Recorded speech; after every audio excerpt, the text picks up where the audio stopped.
More housing options are coming for families with children. Today, the Santa Clara County Board of Supervisors approved new developments that will add 1,000 family units in the county's affordable housing pipeline. About 300 of them will get built in San Jose, Morgan Hill, and Sunnyvale to help out families with kids, those with special needs, agricultural workers, and other low-income residents.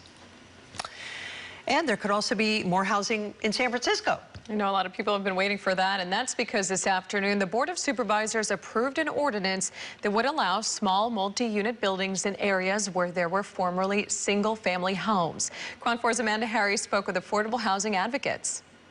It's been a long time coming and a long overdue step for San Francisco in creating more opportunities for housing. An ordinance passed by the San Francisco Board of Supervisors would allow large single-family homes to turn into multi-unit buildings. The ordinance was sponsored by Supervisor Raphael Mandelman.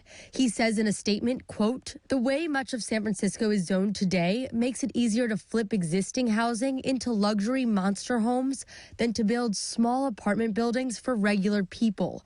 If someone is going to build to the size allowed by our current zoning in a given neighborhood, why not have 4 or 6 middle-class households in the same size box rather than one very wealthy family?" The ordinance would allow 4 units on most lots and 6 units on corner lots. It provides an exception to density limits in residential house zoning districts, which covers roughly 60% of the city's developable land area.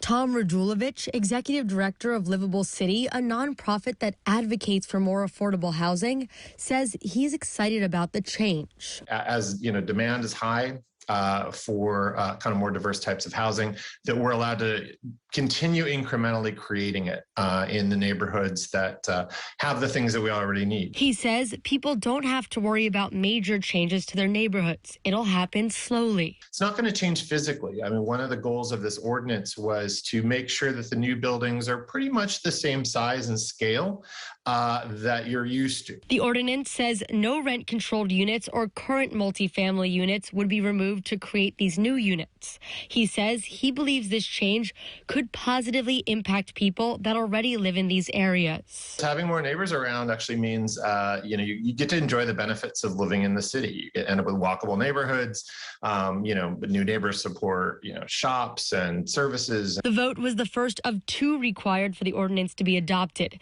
It's expected to be at the board's next regularly scheduled meeting on July 12th. If approved by the mayor, the new zoning would go into effect in late August. Amanda Harry, KRON 4 News.